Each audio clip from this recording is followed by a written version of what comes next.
То, что рано-поздно все высветится, выйдет это все, но побойтесь Аллаха, то, что в судный день, что будете отвечать перед Аллахом? Покайтесь, пока вам не поздно, пока не пришло ваше время, покайтесь, бойтесь Аллаха, вот она, ногти, субханаллах, бойтесь Аллаха. Когда вы ходите к этой колдуна, вы становитесь врага Аллаха, наузу билля. Вы становитесь ближе к шайтану. Чем ближе к шайтану ставайте, лучше станьте ближе к Аллаху. Покайтесь, молитесь Аллаху. В общем, иншаллах, откроем ее, и иншаллах, эти джинны сдохнут, иншаллах. حسبي الله لا إله إلا هو عليه توكلت وهو رب العرش العظيم حسبنا الله ونعم الوكيل بسم الله الذي لا يضر مع اسمه شيء في الأرض ولا في السماء وهو السميع العليم. В общем, иншаллах, мы его откроем с ножом.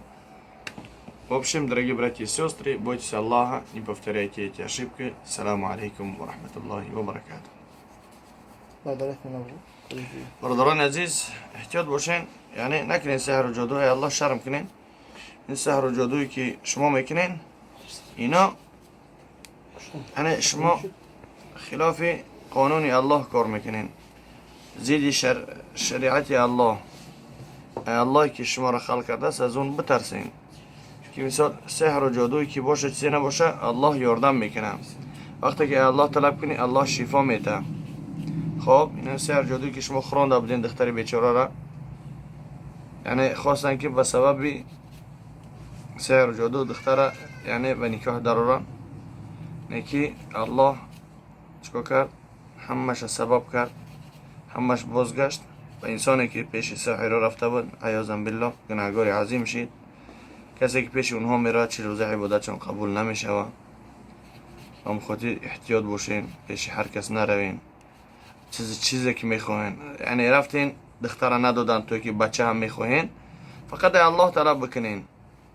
چی زن باشه چی مرد باشه طلبی، یعنی زن صالحه و شوهر صالح طلب کنین. این ملک مال دنیا همش اینا موقتی هستن، روز از روزهای اینها میروند و ایمان کامل با همراه انسان میمونه. سبحان الله، بیا رشته که هوی نمیشه. سبحان الله، هیچ خیلی رشته قطع میکنه بدبخت جادوگرا که نه میکنه و نه هوی میشه. سبحان الله، خون کتریده ای چی نشی намекана. Настолько она сильная, то что она не врывается. Смотрите, субханаллах. И скользкая такая. هم خاطر برداران عزیز احتیاط کنین. پیش اینکه طعام میخورین بسم الله بگین، بعد ببینین که طعام شکاکی باشه بگین بسم الله الذي لا يضر مع اسمه شيء في الارض ولا في السماء وهو السميع العليم حسبي الله ونعم الوكيل حسبي الله لا اله الا هو عليه توكلت وهو رب العرش العظيم. خب در امان الله. السلام علیکم.